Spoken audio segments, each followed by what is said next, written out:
Lucifarinism, yeah, that's what I eventually found to be resonating with me. Yeah. Okay. But it has been a journey towards that. So what brought you in touch with this spirituality or occult subject? How did it start? Yeah, well, it has been a gradual process because actually I'm from a family with skeptics. A lot of family members, they are skeptical about anything that cannot be explained by conventional science. Okay. And I have been like that. But yeah, I've been having experiences, for example, knowing things that I definitely could not know, feeling what you would call feeling energy from people, and I've been trying to like rationalize it and push it away and telling myself that it's all in my head. There are other explanations, but those explanations at one point they're not satisfying anymore.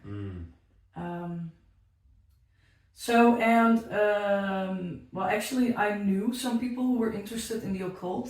For example, I had a friend who was into Freemasonry and Gnosticism and things like that. And for a brief moment, I dated someone who was a Satanist, actually a Levay Satanist.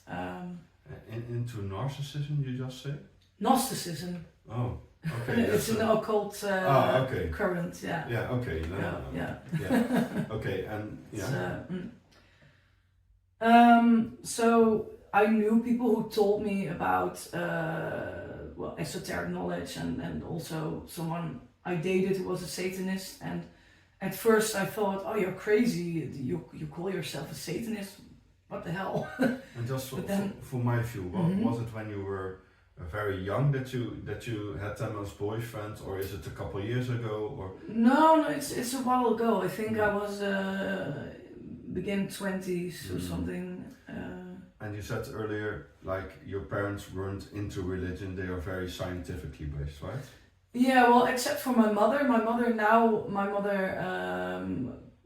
Pretty recently, my mother told me that I inherited some paranormal gifts from her. Ah.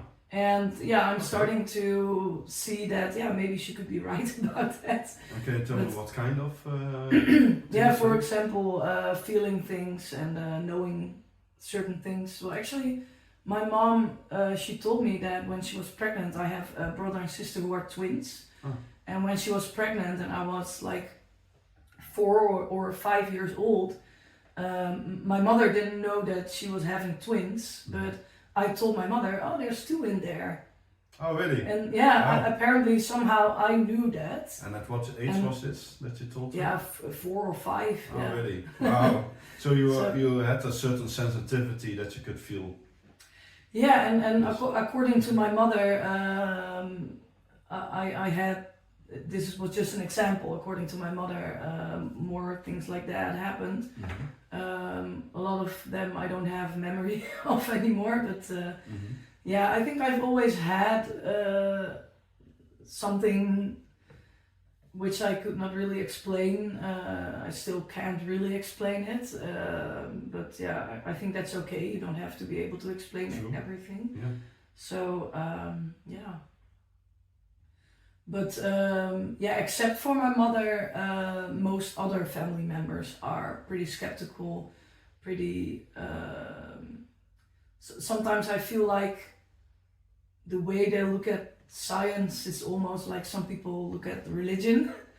You know, like when something is not, when you can't explain something by conventional science, they will say that it's absolute nonsense. But I think you cannot make assumptions about it, because I mean not being able to prove something also doesn't mean that you are able to prove it wrong. So yeah. It's very much evidence based, huh? So we can measure it. We have our tools invented to measure it, and if we don't have the tool to measure it, then how do we know it's real? Yeah. I think there's more insight now, even in science, and what I see, that some things are measurable. Like if you call spirituality for people who meditate, it's measurable what it does to the brain.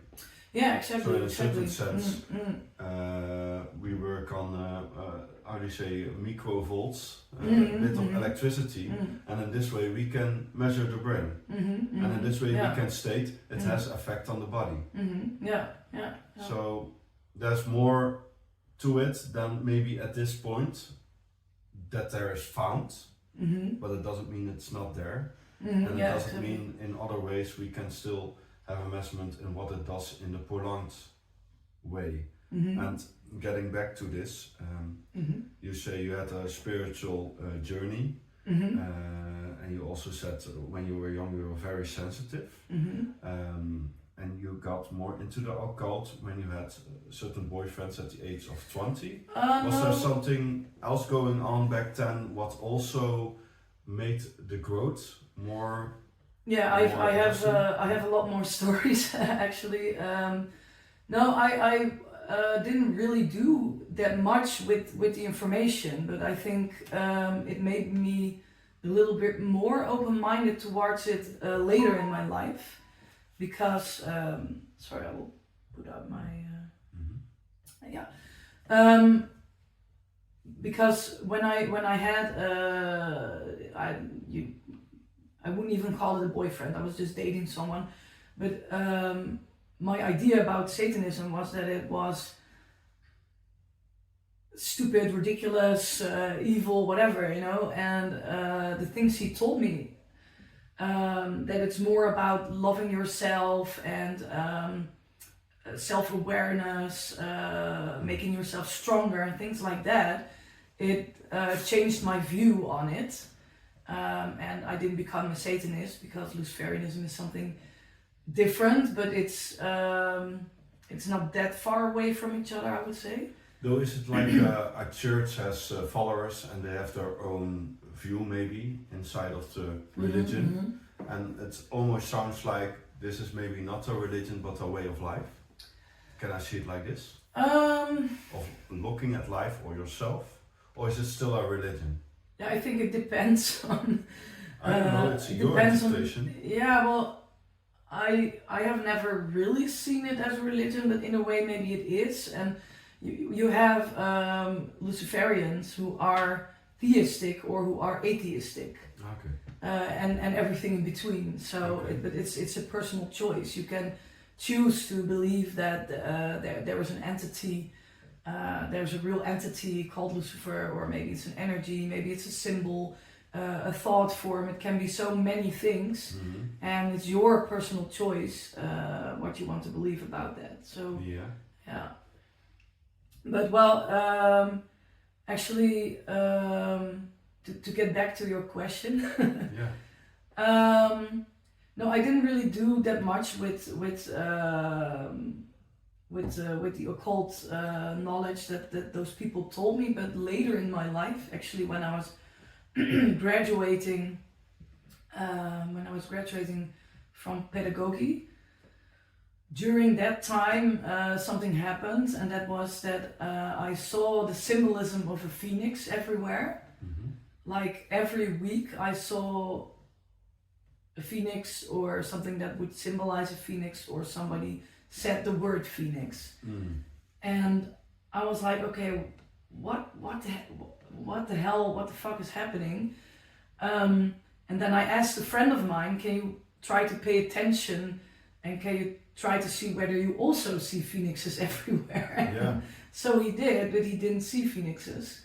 And then I tried to do the same, but then, or something similar, but then I tried to think about unicorns all the time and try to see whether I could find unicorns, but still I only saw phoenixes. And I was like, okay, what is this what people would say about the universe is giving signs or whatever? I don't know.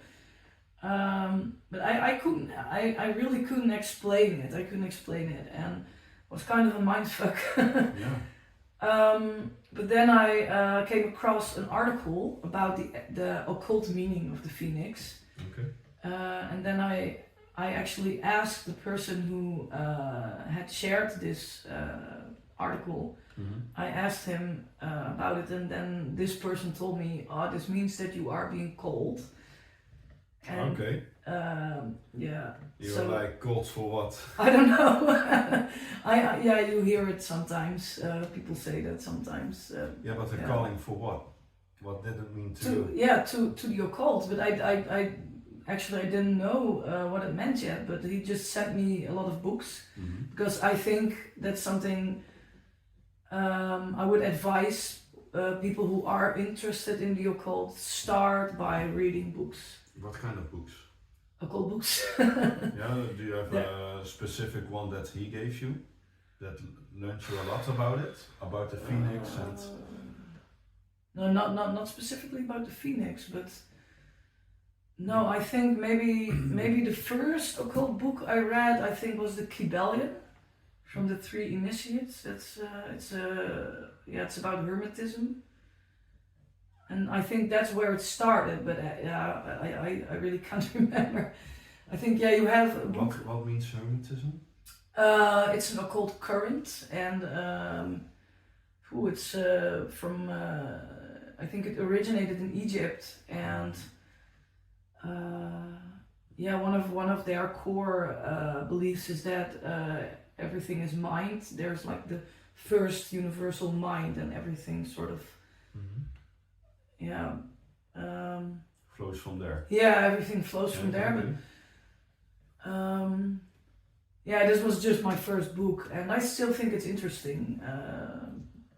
But yeah, this was the starting point for me. But then I read a lot more books, and I think one of the books he sent me was the book The Secret Teachings of All Ages. It's a very famous one, but I also read a book, and this is actually one of my favorites, that is called Lords of the Left-Hand Path. Left-hand path? Yes. Okay.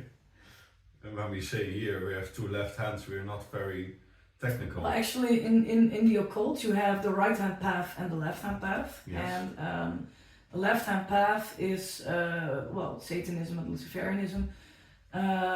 One thing that is a trait of the left-hand path is antinomianism, like going against the grain.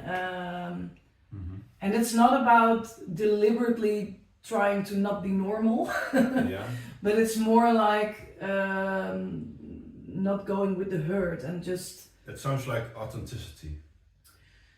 Is it right?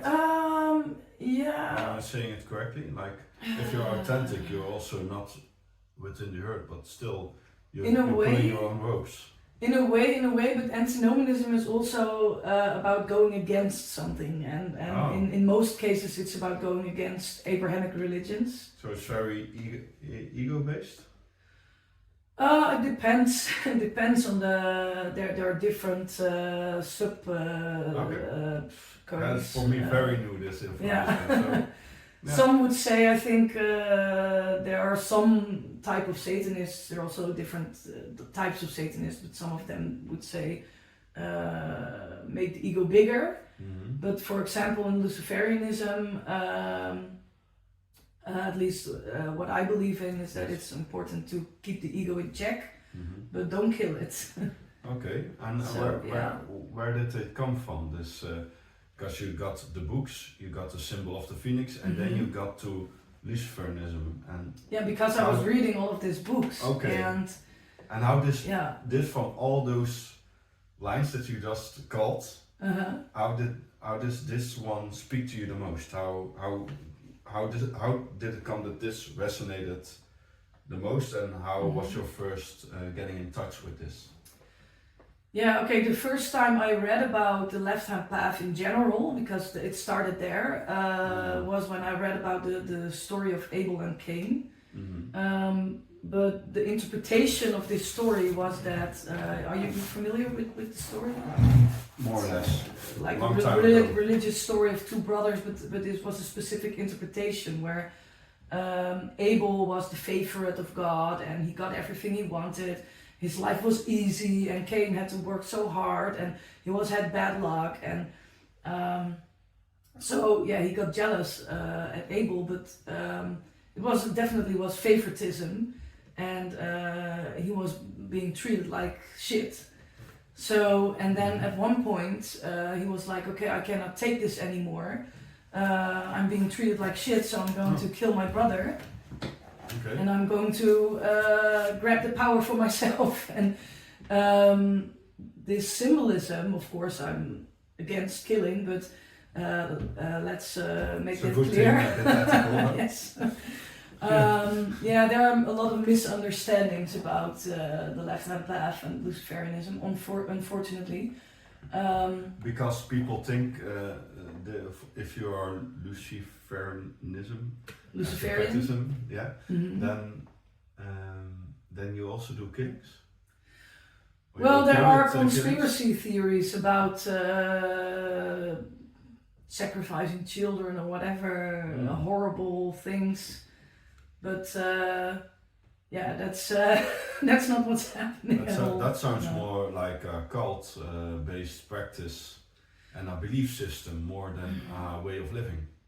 And what I hear more is that you have a way of living that you take from it, instead of that it has to be a religion-based thing that you have to do something in order to get something good back, which is with sacrifices or killings.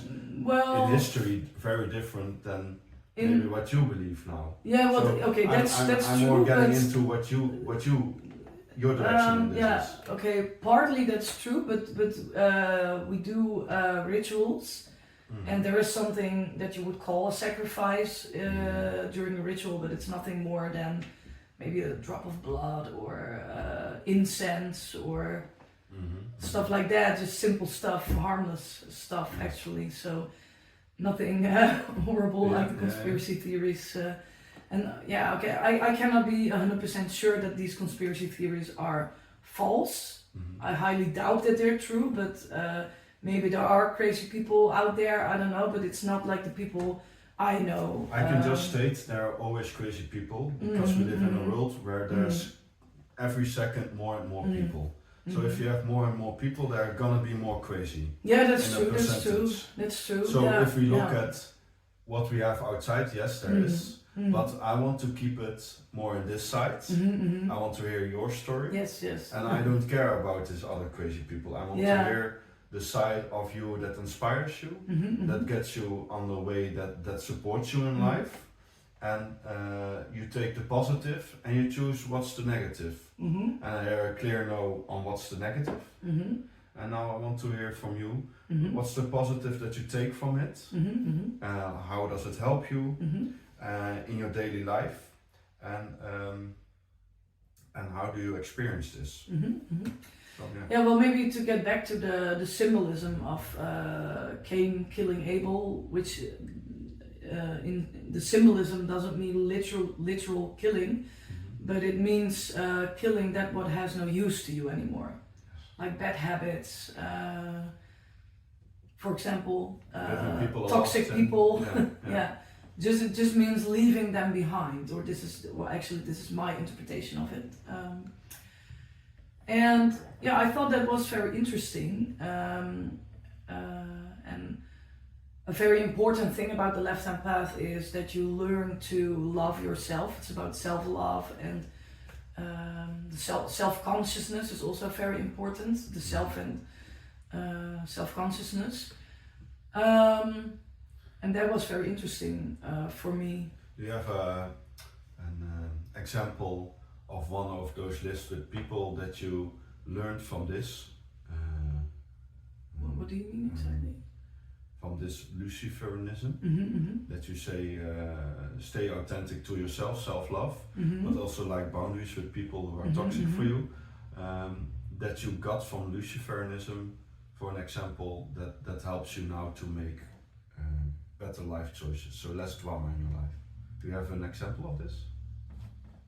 Of a person, or? How do you deal with persons? Did anything of this, I won't call it belief, but this way of life? Yeah. Maybe? help you, in a sense, that you can easier pick what's good for me and what not? Ooh, that's a difficult question because I have been having experiences with someone who had a narcissistic personality disorder. And in a way I'm thankful for this experience because now I know how to recognize the traits. But this one was when I was already on my path, so... I think for me it's a very important thing to just add, and maybe it helps you to get to a different answer to this question. Is for me, for example, it helps that if I say sorry for something, that I can also sense with the other person that they take their own accountability in a discussion. You always have to take responsibility, your own 100%, and you own it. And then if you are in a quarrel, the other one also says, like, I have my own 100% and I'm sorry for this and I take responsibility for that, because it doesn't stop with a sorry. It starts with the sorry and then changing the behavior. And especially if you're talking about narcissistic people, they tend to reevaluate how they perceive it, but the saying sorry and taking accountability is really hard. So that would be for me a hard no in not just a relationship, but even with people that I keep close, because that creates drama. Yeah, exactly. Yeah, well, that all sounds familiar, and I learned that people with narcissism don't actually have self-reflection, but this is something that is very important, for a Luciferian to be able to reflect upon yourself, because you want to be a better person, a stronger person, and I think it's more I got more confident because of it, and I got to know myself much better. And it's just it also did help me to create the life I wanted. It's also about creating your own, being conscious of your own subjective universe. Also makes you conscious about the fact that from within this subjective universe, which is distinct from the objective universe, and that makes you able to create your own life and your own world. And I think that's the most important thing that I learned from it. Yeah, but just this is more in general. Just saying like it helps me. Do you have any like a specific example that you got from this? Oh yeah, a lot. Can you just name like 2 or 3? Well, I have 2 boyfriends. And actually it started because I just wanted sex with one of them. I had an open relationship, and then I accidentally fell in love with the person. It didn't go quite as planned, but my other boyfriend, he told me that I actually would have expected him to say break off contact, but actually he said, we can try out polyamory instead. So something I really didn't expect it, but I think because my mind was already so much more open. Because of Lucifernism. Yes, exactly. Yeah, definitely. They say be authentic, and in this way you try to be honest towards him, what you felt, and this created the space for this environment to him be even open for this polyamory. I think so. Yeah, I think so. Wasn't he afraid of losing you? I suppose, but it was his idea. So he said it wasn't easy, but How did you work this through? Sorry? It wasn't easy, but how did you work this through? Well, the thing was, I actually I was like, maybe it's better to break off contact, but then my first boyfriend said that he couldn't see me in pain because he could feel that I had feelings for this other person, and it was actually mutual. So yeah, he just decided that, and he also decided that it would be adventurous for him to also date other people. He was actually having a friend with benefits at the time, so it was not like I was the only one who was like experimenting with others. He also he has been dating with a couple of other girls. So, and yeah, he was just thinking that it might be interesting, it might be enriching to do that. So okay. Yeah. So it gave him also the freedom to go for his own path, because yes, it sounds for me very. It's a crossroad where you can either gain experiences, but also a very big niche in where you can lose each other's in connection. Yeah. Because it's very how do you say fragile at that point. Yeah, for him it was a leap of faith. Yeah, it was very leap of faith. Yeah. So now he has multiple girlfriends and you have 2 boys, or? No, he dated a few different girls, but now he's just with me. Yeah, but yeah, it's okay. And actually, both of my boyfriends say that they like their time alone. They're both gamers. So. Yeah. So they have their introverted side, and sometimes it combines you. Do they also see each other as interesting sometimes. Couple? Oh no. They are both heterosexual. Okay. Yeah, I'm bisexual, but they are not. Oh, okay. Yeah. So yeah.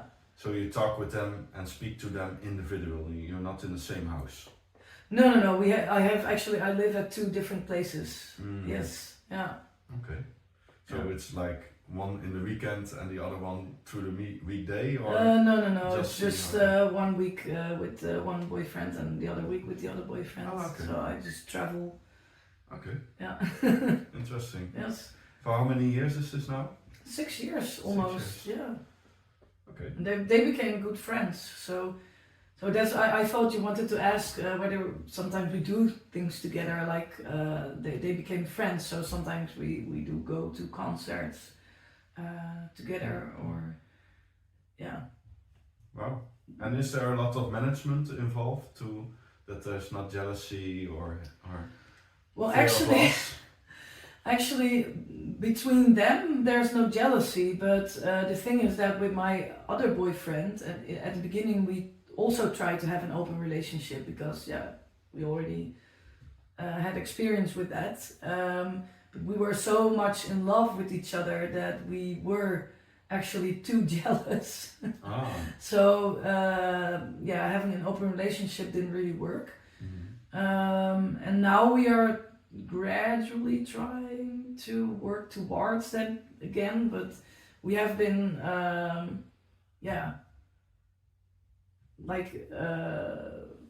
we had like a sort of like it was like monogamous relationship, except it wasn't because I also have another boyfriend. And with him I'm not that jealous, so he was still dating others. So it's a complex construction, but we always try to do what works for everyone. We always try to take each other's feelings into account, and I think that's the most important. I think if you can share openly even with this, and I mean, some people think it's a clean slate and everything is within the relationship and it should be like this and it should be like that. I think in this time and age, if you can discuss it, your needs, and make it in a way that everybody feels supported in the system that you are okay with, then who is anybody to judge? Because it works for them, it works for you, and So Lucifarinism helped you to get to this point. I could say that. And also, are they also into Lucifarianism? Well, my one of my boyfriends is more into something that's called chaos magic, and the other one is interested in Satanism, but he's not like practicing. So yeah. Very diverse. Yes. And I can't speak about all this. Yeah, I understand. But maybe I can get back to your question, yeah, because I have a lot of examples actually of how Lucifarianism helped me, because I've also been doing rituals, and tell me about them. Well, I could tell you about one of the first rituals I did to get sexually with my boyfriend. Your second one or your first one? My second one. Second one, yeah. Yeah, because it's a very, very strange story, and I think I haven't actually shared it with that many people, but it's a very interesting story because, okay, there was at this social media platform, there was a girl, and there was a picture of my first boyfriend. And she had hearted this picture, and we've been looking at her profile, and both of us were like, "Oh, that's a pretty and interesting looking girl." And then later, I agreed upon going on a date with the other guy, but I wasn't in a relationship with him yet, but we were just going to have a date. And the agreement I had with my first boyfriend was that I couldn't have sex with him unless he would also find a girl to have sex with. That was our agreement. So then I did a ritual, and I asked for something to happen that could make it happen for me to be able to go home with my date. Oh, really? That's actually how it all started. So a sort of manifestation. Yes. Ritual is a manifestation, but it's like the way I see it is that you can manifest things by example. Thoughts. Yeah, thoughts, visualizing them. But when you do a ritual, actually you do the same, but it's like being amplified even more. Oh, really? So for Lucifarianism, you did a ritual. Yes. How does this ritual look like?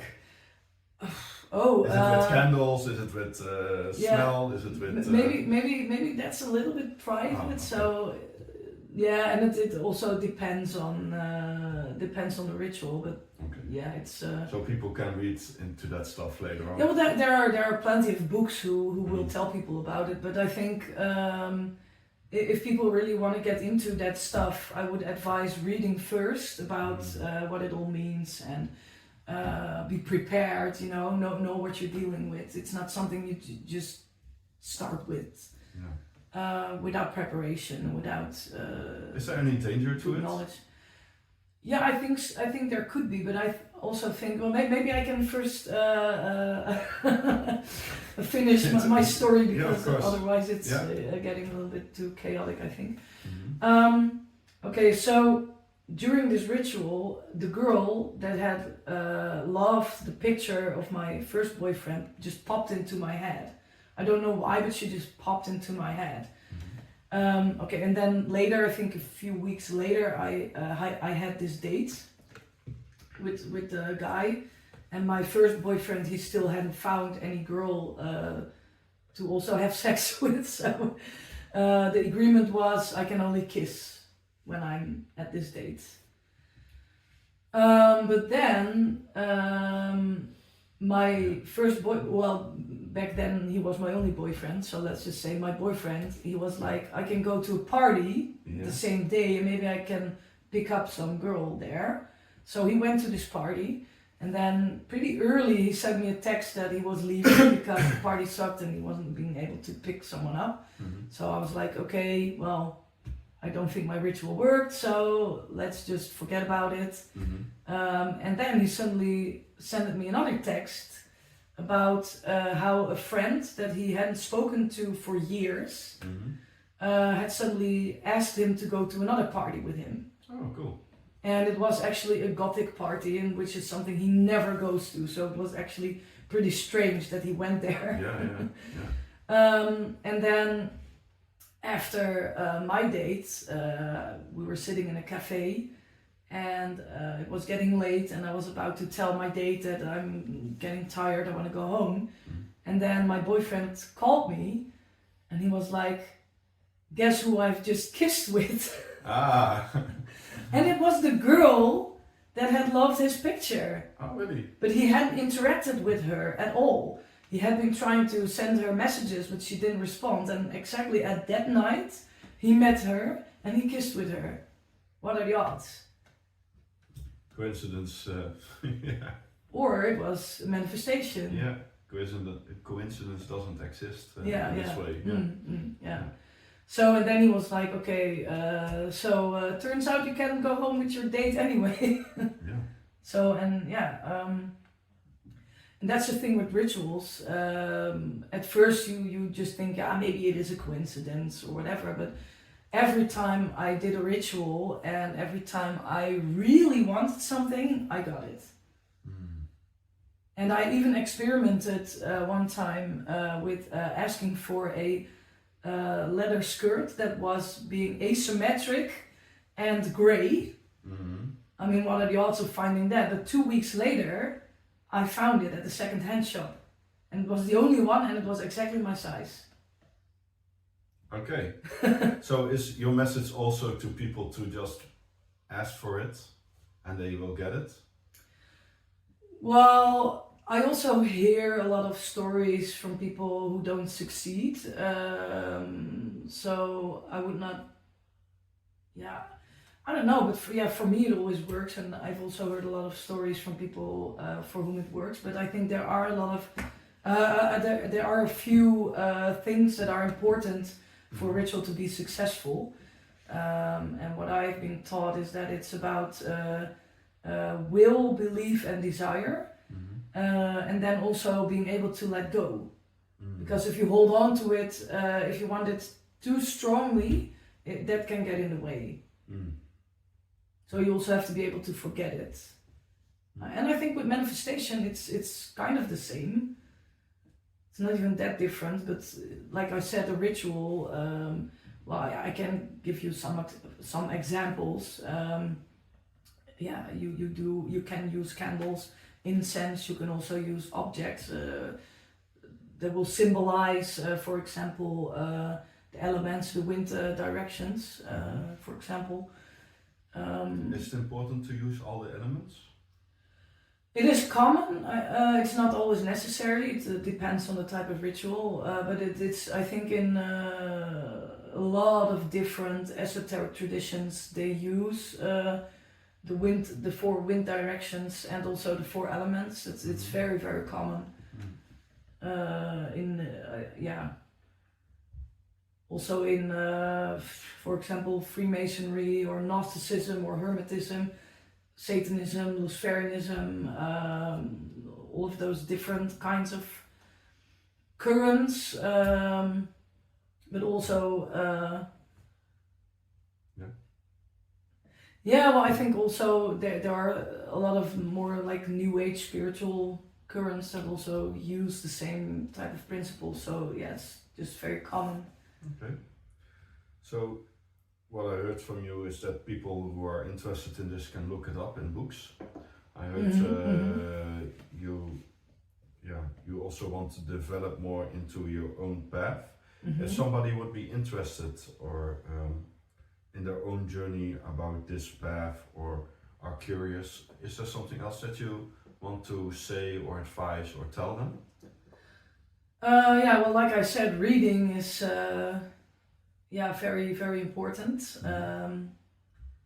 And I also, this is also something where I found my flow, is because I have been writing philosophical papers, but they are definitely very much inspired by Lucifarianism and the way I interpret it.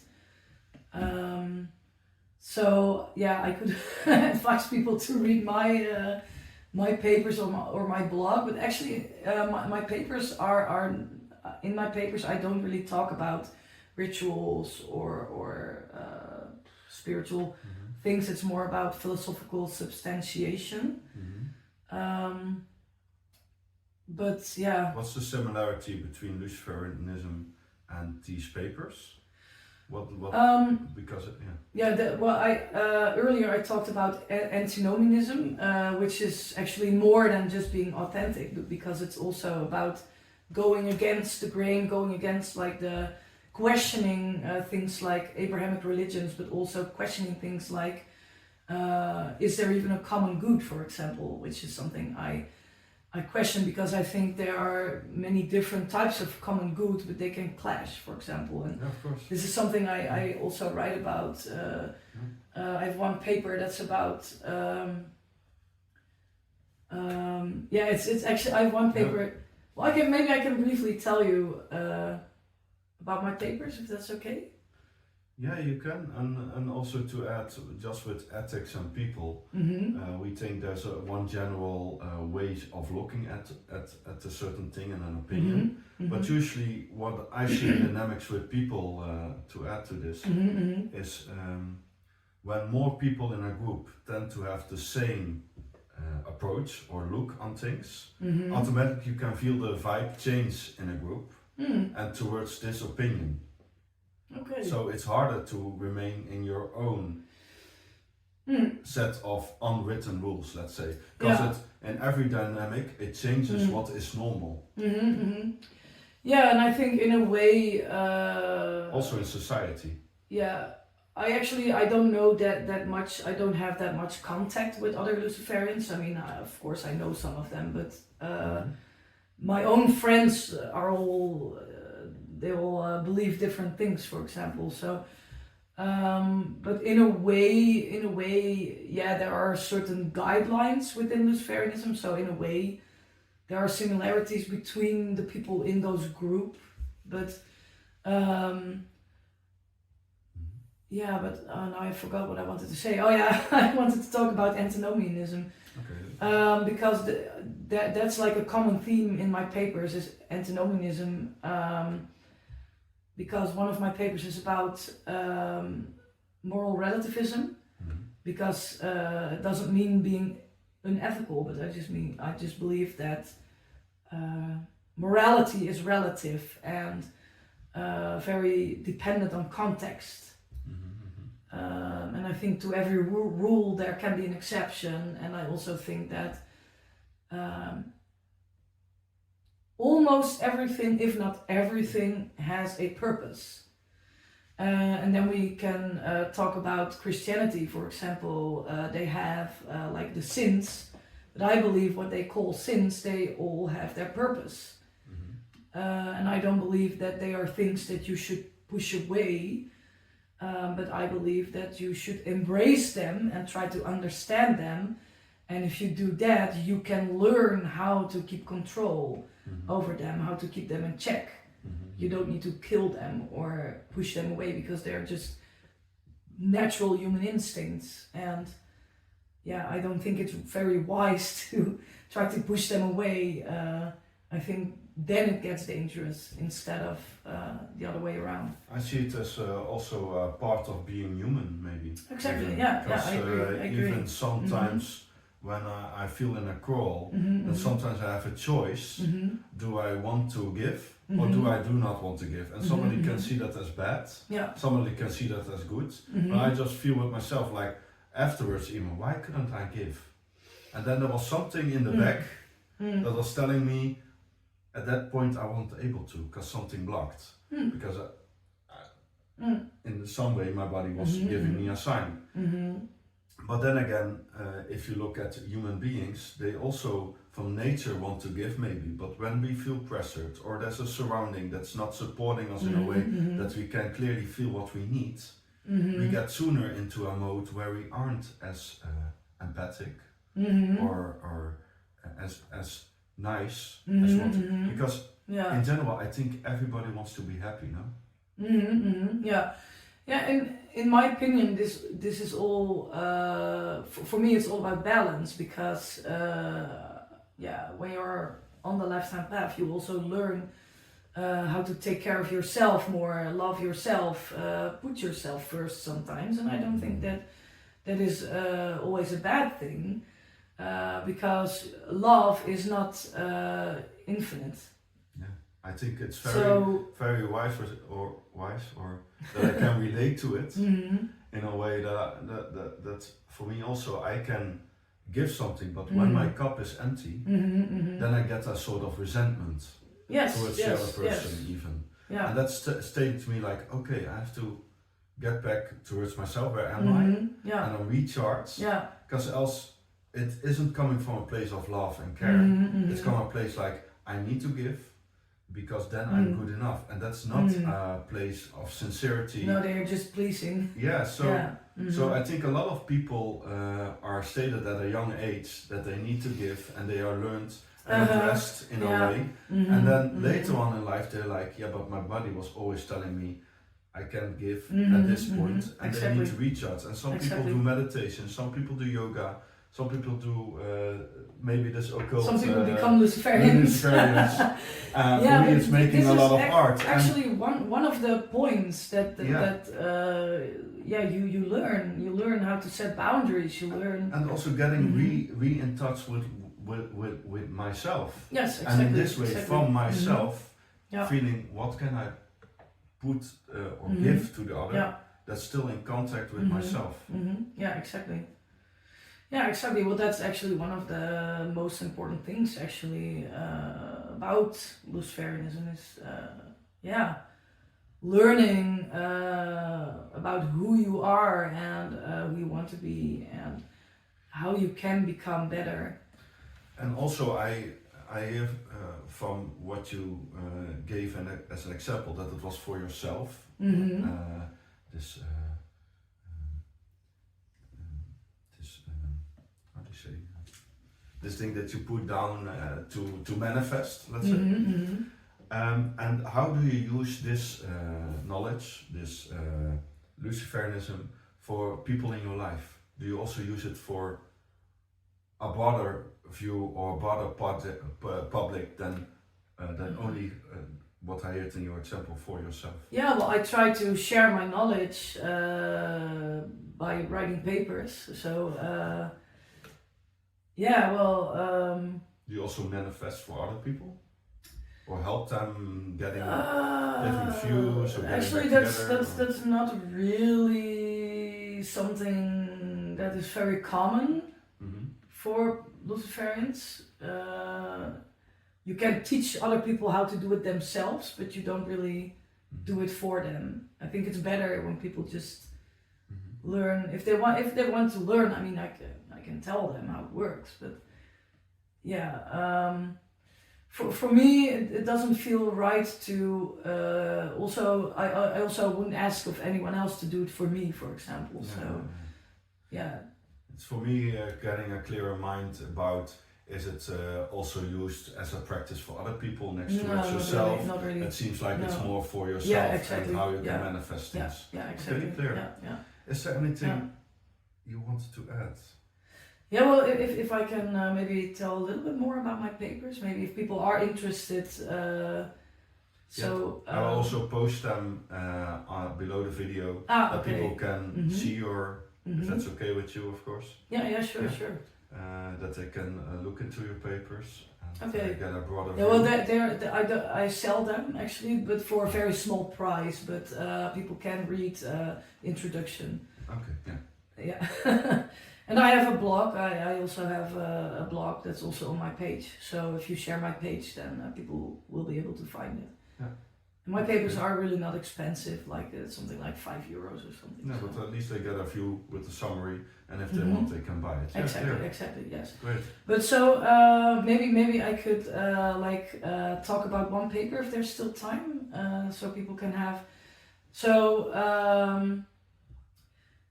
because it will give you a more clear view about something that is important for me about the left-hand path, because.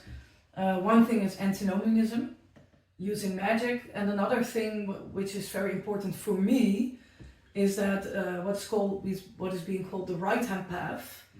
And I do want to disclaim it is a personal choice. I don't judge about it. I need to stop you a bit. Yeah. Because I hear you use a lot of new words. Oh yeah, okay. And they aren't clear for me and maybe even the listeners what they mean. So sometimes I need a bit more explanation on what it means. Oh yeah, okay. Before we can get deeper. Okay, sure, yeah. Can you address some of the, or keep it that we have a focus, clear focus, because now we have a bit of a view of Lucifernism, a bit of the left-hand path, a bit more of an overview. What does it mean if you want to explain deeper? Yes. Okay. Well, the right-hand path is more about giving and other people, and also connecting to something outside of the self. For example, the universe or a god. And the difference with the left-hand path is that it's more about becoming like a god yourself, which you can interpret in many different ways, but the way I interpret is that it's just about creating your own world. It's not about getting rich or famous or whatever, which is what some people believe, but I don't believe that. But it's also about sometimes learning how to separate yourself from the world, from the universe, and more going inwards rather than becoming one with something. And this is where one of my papers is about. It's called Consciousness versus Oneness, because I believe that, for example, when you meditate, you can feel like becoming one with your environment, right? And it can be very beneficial. And I agree with that. But I think that some people feel like becoming one with the universe or a god can become sort of like a lifestyle. And this is where most people on the left-hand path, or well, at least for me, which is very important, where I say, no, thank you. This is where I'm going against. And this is because, to start, for starters, if you are becoming one with something else, you will lose your self-consciousness. Because to be self-conscious, you need to be able to make a distinction between the self and the other.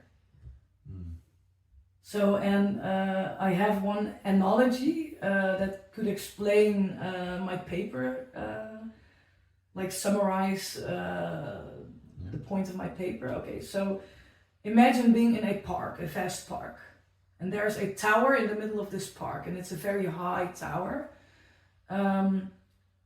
Imagine going up the stairs and then walking down to the park. It's like zooming out, and your vision becomes broader. You get an overview. General overview of the park from looking down below. Yeah? Yes, so that's like the higher consciousness. You see more, you see a broader perspective. Yeah. But when you go down, it will be like zooming in. You will see details. You will see what clothes people are wearing. You will see statues. You will see animals in the park, maybe even insects. You will see much more variety. And that's what we need to be able to be conscious. The more variety we are conscious of, the more conscious we get. So, and I think both have their own benefits, like the zooming in and the zooming out. But now imagine that you're still being up in the tower and you go even higher, all the way through the universe. And then you look down on Earth, you see the Earth, you see a blue, very small blue dot. You would have no idea about what is going on Earth. So maybe you would feel like becoming one with the universe, but you will not know anything about the details that are going on Earth. Yeah. So, and I think that's, this relates to a certain type of consciousness. You have what is called the higher consciousness, but I don't think it is that conscious. Because the way our consciousness works is that we need contrast, we need details. And the more contrast there is, the more conscious we can get until we get to the point of chaos.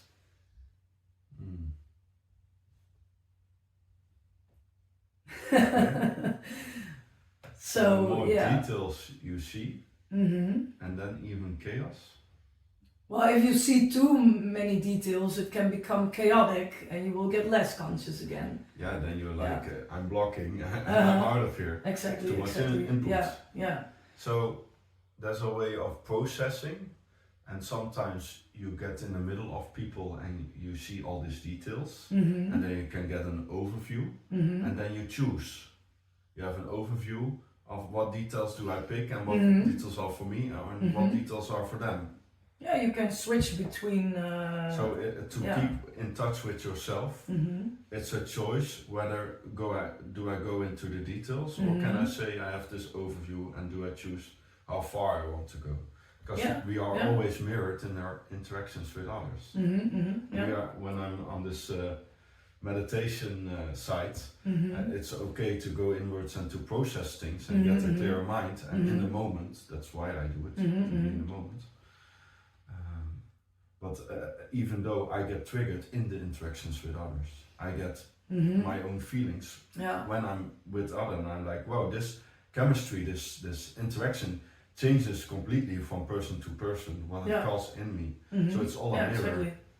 So in this sense, I get that.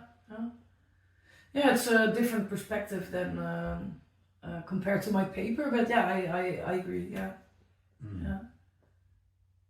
So that's and the thing is, I believe that it can be very beneficial to also be able to separate yourself from the world, from the universe, and that's something from for the me. Universe and the world. And how do you do this? Well, for example, when you do a ritual, you can separate yourself completely, or it can feel like that at least. Well, not completely, but and I think, like I said before, we all have our subjective universe. There's the objective universe, and we have our subjective universe. And when you become aware of your subjective universe, when you have a lot of fantasies, for example, you can make your fantasies a reality if you really want to. You can create your own little world around you, and of course it's in a way it's connected. But I think it's more like kind of a degree of how much connected you are or want to be. But I think sometimes it's healthy to disconnect a little bit. Is it to protect the mind, or is it what you're calling a flow state? I think music, both. it can be in a flow state. Maybe when you're in a ritual, it can be a flow state. But when we are overcumbered with a lot of inputs, it can also be overwhelming, and then we disconnect as well, and that's called dissociation. That's a very different part. That's true. I think that when people are living too much in their own world, they can, for example, even get psychotic or whatever. So it's always about keeping a certain balance, of course. But I think, that's actually it's my personal choice to. I'm just trying to get what you meant with getting in your own world and not there. If it's one of those or both, it's okay. Yeah, it can be both. It can be both.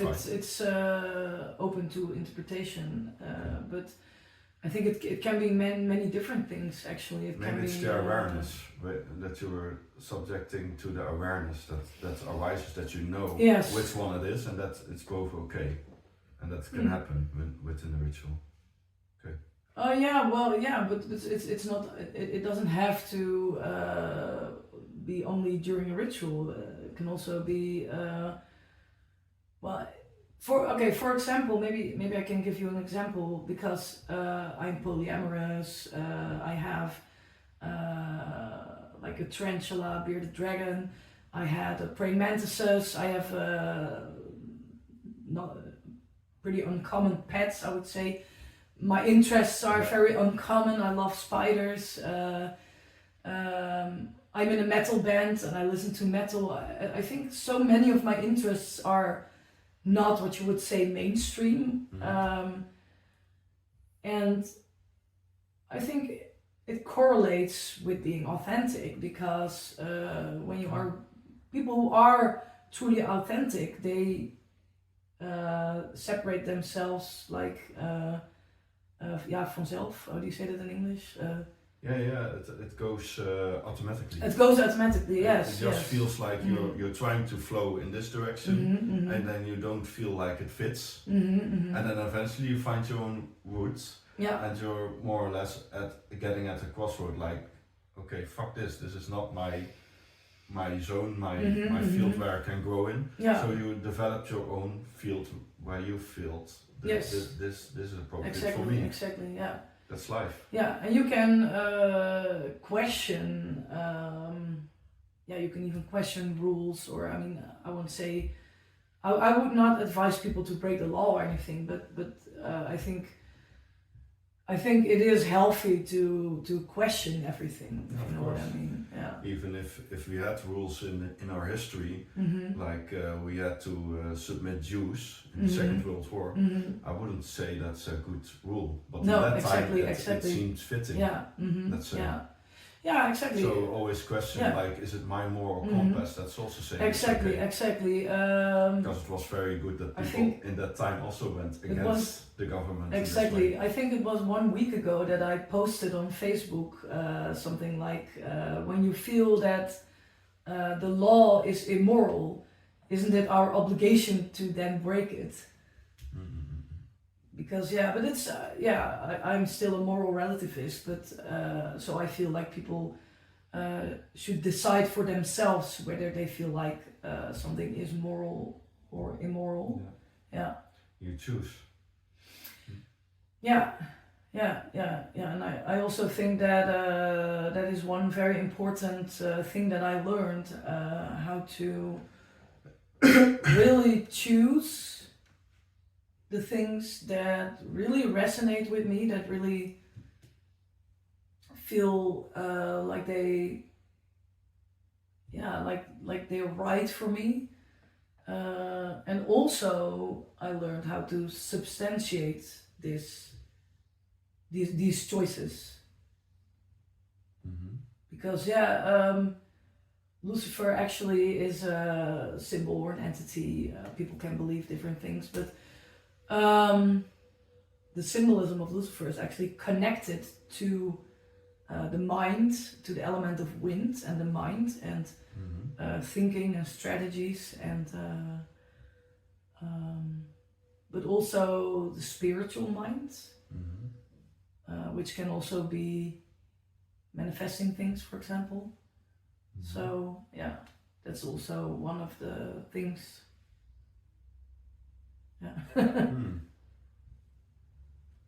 Guess I got a bit clearer view about it.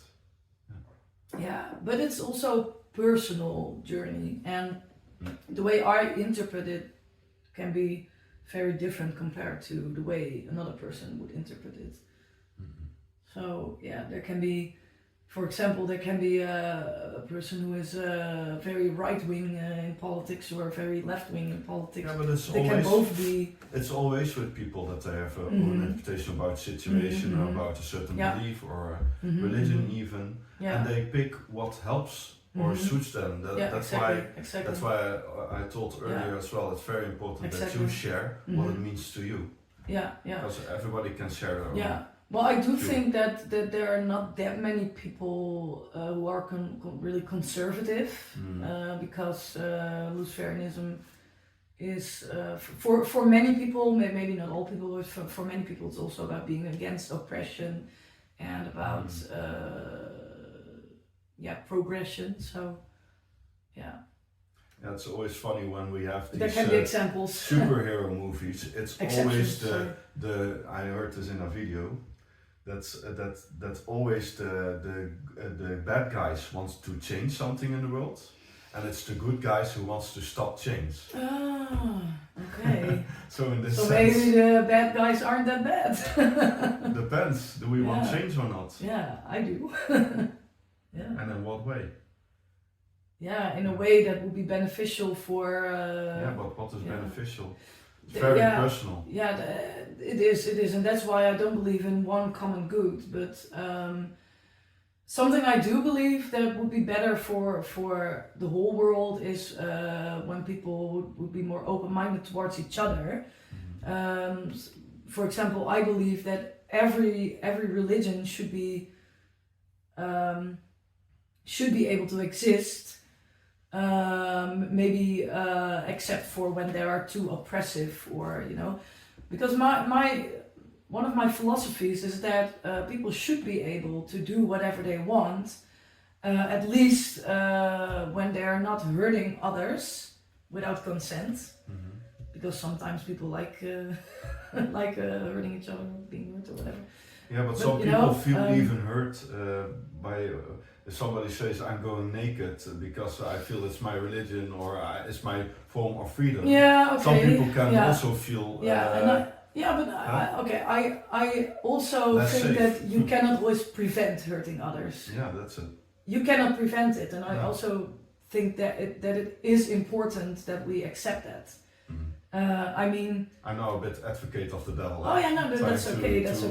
To realign, like how can we say don't hurt each other and be okay, but also say in a way that this is a new rule and implement it so that people don't take their own responsibility in this, because it's very hard in a society where we have very different belief systems and coming from very different backgrounds to really state, okay, I understand you in a way that I can understand where you come from, and it's okay. Yes. It's almost not doable. It is difficult, but I do believe that, I believe that when we have, this is also one of my papers, it's not only about moral relativism, but it's called moral relativism and empathy. Because you've got emotional empathy and cognitive empathy. And I believe you need both for understanding others.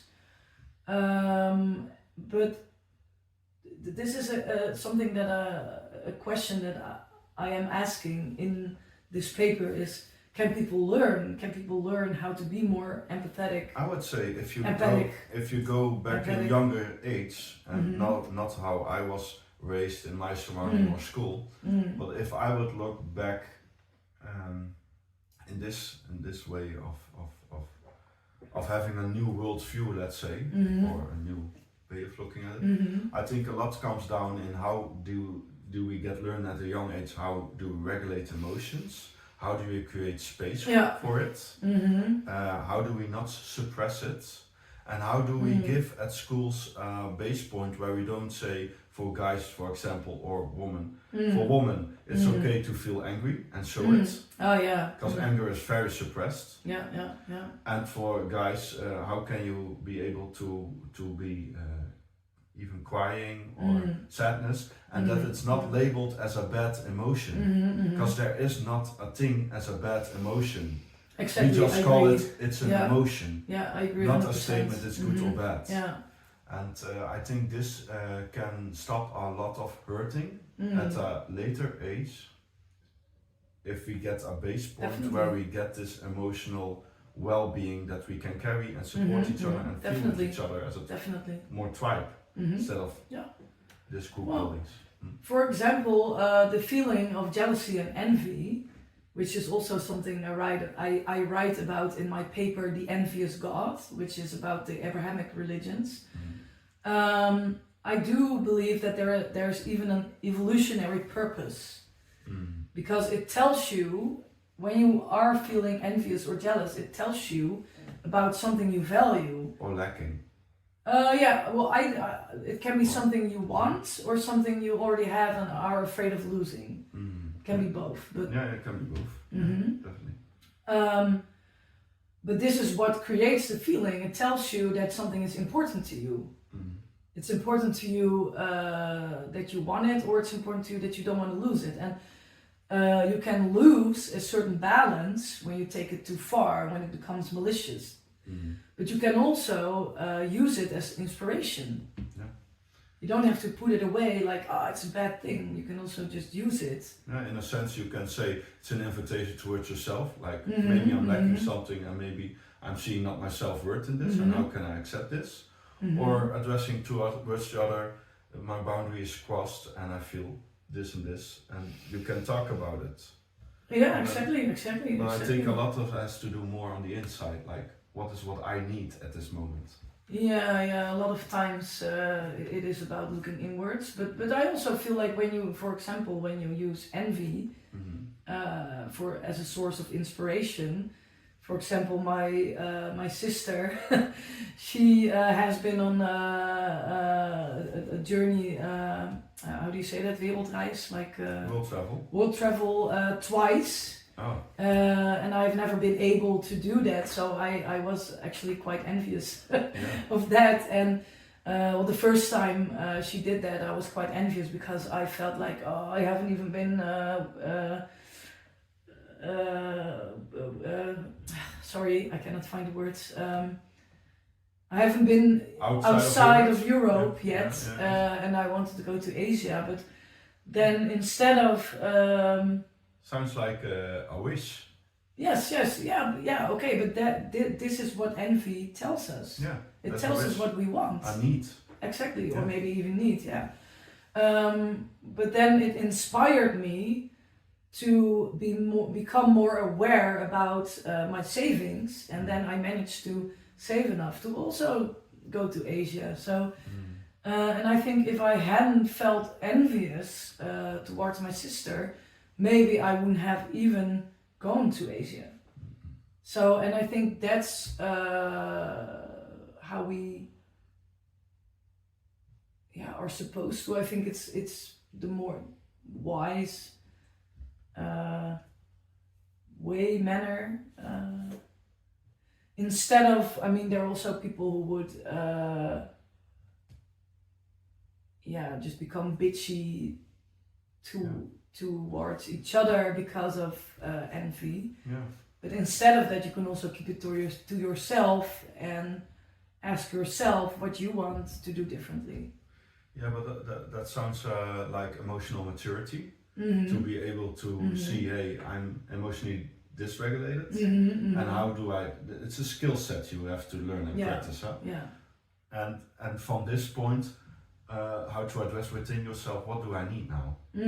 So it's again getting towards myself and saying, hey, this is maybe I want or I need, and if it's backfired towards another person where it gets toxic, or it's actually saying for me like, okay, this person needs to learn how to evaluate what do I need, how do I express it, and when I be okay with themselves in a certain way that they can address like, okay, I'm still okay as a person, but now I'm feeling this and I accept it. Yeah, accepting it is a part of the journey. Feeling it maybe. It doesn't have to be accepted, but it has to be felt, and then there comes a certain acceptance, like okay, maybe I can translate it to what I need. Yeah, actually it's very easy. There are two options. Either you can change something about it, then change it. Or you cannot change it, it's something you don't have control over it, and then you would really need to learn how to accept it. Yeah, that's true. One last thing I maybe have to add to this. I see with people a lot of patterns, and like a lot of people can go into blaming. Some people go into a sort of hiding and saying like, I'm always the victim. Yeah. So you have a victim, you have a narcissistic trait. Narcissism goes a lot deeper. I know. Too much in society, I think. That's why I called it a trait. We all have a bit of trait, but to have narcissism has to be a very long time span of your life. But we have all these some of unexpressed needs or unintended, and it's a pattern. And getting back from, okay, I'm playing in the field as a soccer player, which was in a training that I followed. Okay. And readdressing like, okay, I'm now in a victim role, I'm now in a coaching role, and saying you have to do better, but nobody does better than we're in a playing field. We're in a playing field, we can fall, we can not kick the ball and they can say, oh, you did so bad, but at least they are playing. And that's just readdressing yourself, that you're always responsible. Yeah, exactly. So taking back every shit that happens in your life, it's your own responsibility, and how do I address it? Exactly. You always have a choice. Even when you don't have a choice, you can still choose how to deal with it. Yeah. So if I have toxic behavior with people in my life, I sometimes address it, but if it continues, I make it my responsibility to say, okay, and now it's enough. And that's self-love. Exactly, yeah. Well, all of those things are also a part of what I have learned because of Lucifarinism. Great. And those are great examples. Yeah, and it's because there's also a lot of psychology involved. But also, I mean, you can also do meditations, and there's something that's called, for example, Aramanic yoga. It's with the chakras and becoming aware of things, and it can be very transformative. Okay. Can be found on YouTube. Okay. What's called? Aramanic yoga. Aramanic, okay. You can find it. Like from, you have the religion Zoroastrianism. It's an old Persian religion, and you have the sort of Satan devil guy in this religion is Ahriman. Ahriman, yes. Okay. That goes back a long time. Yeah, exactly. Yeah. But it's a figure that. It's even in anthroposophical learnings, teachings. Okay. Yeah. And learn about human. Yeah. It is also mentioned a lot. Yeah. But the way I view these sort of darker entities, it's more like you need yin and yang. You need darkness and light. You need both. You need order and chaos. Yeah. The building up and the breaking down. So yeah. I even learned this at Gestalt training, which works very much with we all have our demon and we all have our angel. But if we let out only the angel, the devil gets suppressed. So we learned in this field, playing theater field, that we can also embody this demon side. And some people really get afraid from the side because we see it in somebody else, like anger, and we get so afraid. But it's also an invitation, like, where was my anger when it was needed? Very interesting, because in Lucifarianism we call it the shadow self and the higher self. Yeah, and I learned to play with it in a theater center. Yeah. So interesting. Yeah. Okay. Like even a meditation, we would go up 100 floors, and we had to walk a thin line. Oh wow! And then crossing the buildings, and then one on the other side, and me here, and then we would practice to just walk and see how you pass each other. And then we would get more into a quarrel, like walk like a superhero, walk like angry man. And then you could really sense what it does with the emotion, because it feels really real. And this learned me a lot about what side I wasn't embracing. That's interesting. It sort of reminds me about what are they called again? Familieopstellingen. How do you say that? You don't know? You haven't heard about? Yeah, I know, but I don't know the English word. Oh, yeah. Family constellations, I would say. Yeah, that's it. Yeah. Yeah. But it's also about feeling. But Gestalt theater is feeling energies. Yeah. But Gestalt therapy is somewhat different than family constellation. Okay. Yeah. Well, very interesting. Personally, I'm not a big fan of family constellations in this sense, because there's some with stones and then it's your own interpretation. But when other people get into the field and they stand before you as a representation. Thank you. Then it gets open to interpretation of others, and I think this can also maybe in some point can give you some insight and change your behavior towards that person or family. But in some way it's also not me anymore. It's their interpretation of me. I don't feel so much connection with that. Okay. Well, actually, when you do a ritual and when you work with a god, goddess, angel, demon, whatever, it's actually also like putting up some sort of mask, and you can feel like being this entity. Yeah, I get that. It's not you, but you can learn, you can gain wisdom from it. I get this point of view. I get, though I would say if I would do it like with my parents, my dad would be sitting here, my mom would be sitting here, and I would be here as a child, and then I would change seats. Yeah. And then for my mom, I would talk to me as a son, and then change. This is the father, and I'm talking now as my father towards me as a child and to my mother. And in this way, it's all me. I can really sense, but then it's with me as the person and not somebody external. Because in this way, I can also reconcile in what I want to say, or can also feel what is going on there. So I keep it within. Yeah. Okay. Yeah. That's what I'm seeing. For me, it's personal. Do you think that people can maybe make too many assumptions then, or? Yeah, it's open to assumptions, and I feel the energy better than my parents because I'm closely connected to them than somebody externally. That's true. Yeah, it makes sense. But let's not get too much out of topic. Do we have anything you wanted to add? No? Well, I want to say a big thank you and shout out to Peggy for this interview, and all the best of luck in the future.